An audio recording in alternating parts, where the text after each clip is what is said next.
Morning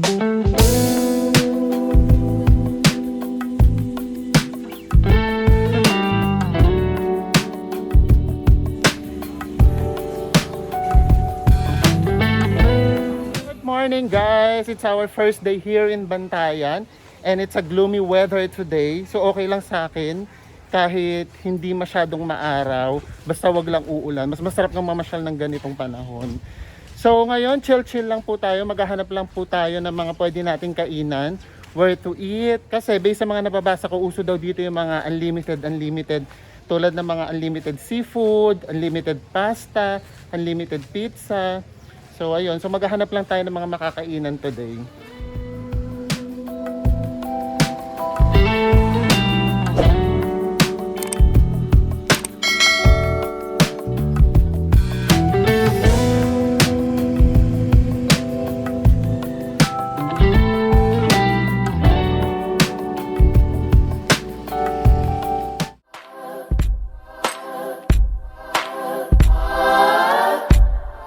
Ganito po itsura ng beaches dito sa may Bantayan. So hindi pa po ito yung popular beach ha, kasi ang popular beach yung mismo nandun sa may Santa Fe at saka yung nandoon sa may Cota Beach. Pero dito pa lang maganda na kaagad yung beach niya. Talagang pure white sand. And then malinaw na rin yung tubig. So dito tayo hahanap ng kakainan. Gusto kong kumain sana sa may by the beach lang para maganda.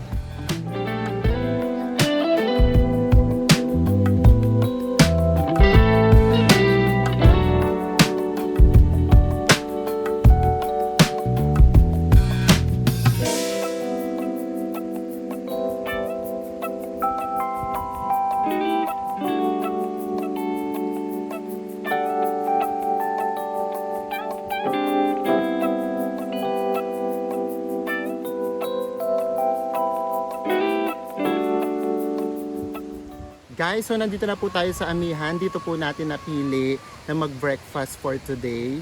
So, eto po yung kanilang menu. Yes, for a vegetarian traveler like us, it's a bit expensive but worth to try naman kasi maganda talaga yung view by the beach actually. And then ang in-order ko ay American breakfast for 320 pesos. So mamaya titignan natin kung talaga nga bang worth it yung 320 pesos for a breakfast. So guys, here it is. Dumating na ang ating 320 pesos breakfast. So titignan na natin. Meron siyang toast bread. And then you can choose kung bacon or sausage. So pinili ko bacon. And then merong 2 eggs. Pwede kang mag-request kung scrambled or sunny side up. So ako syempre pareho ko ng ni-request. And then meron siyang fruits. Ay nga pala, doon sa 320 na yon kasama na din doon yung drinks.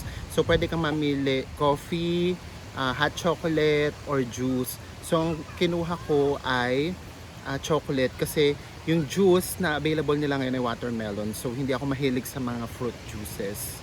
So come on, let's eat! Tikman na natin yung 320 pesos na breakfast natin.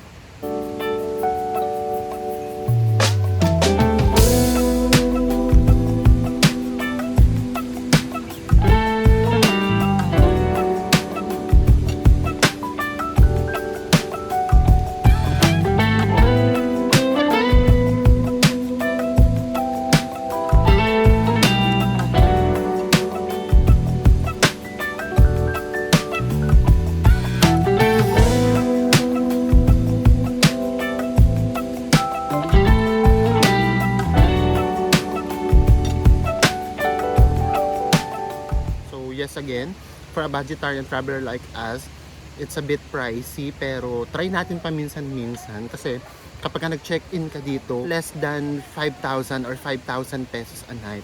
So, syempre pang mayaman lang yun. So, kahit malang sana sa breakfast, matry lang natin, di ba?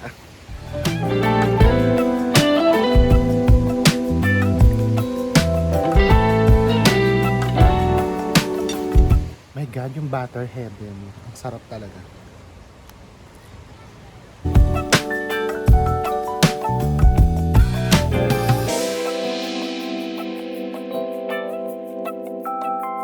Dito na nga guys, nagtapos ang ating 320 pesos breakfast.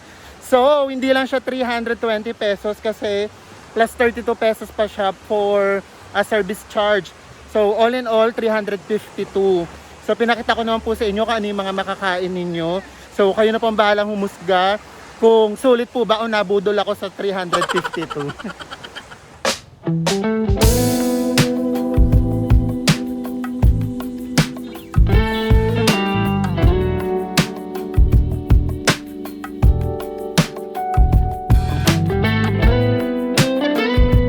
Itong kahabaan ng Santa Fe, puro na itong mga establishments. Marami ritong barbecuehan. Tapos may mga pawn shops na din. So marami na rin kainan. So pag nilakad mo to, mas marami pa po kayo makikita ang kainan na mura.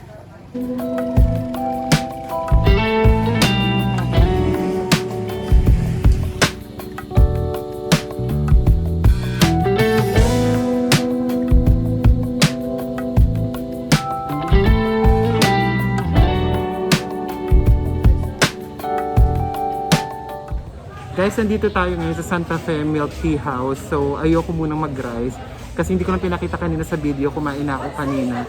So, ang kinain ko kanina ay barbecue naman at saka inasal. Tapos syempre yung chorizo nila. Nandito tayo ngayon sa MJ Square. Itong MJ Square, lahat ng pagkain na gusto mo halos nandito.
So, nandito din yung mga unlimited seafood.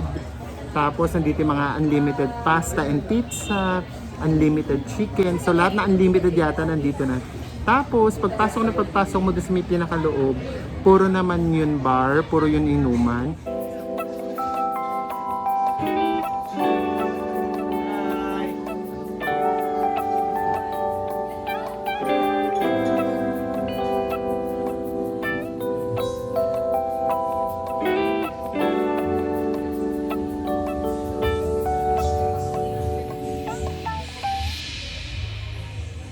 Yung mga mahilig gumimik dyan, pumunta na kayo dito kasi parang normal na normal pa rin dito. So yung mga barkada, magtutropa, siguradong mag-enjoy kayo dito kasi bukod sa marami kayong choices na pagkakainan, syempre meron ding gimmick-gimmick. Eh ako, ang gusto ko chill-chill lang. So dito, nagpunta ako ng Santa Fe sa Bantayan para mag-milk tea.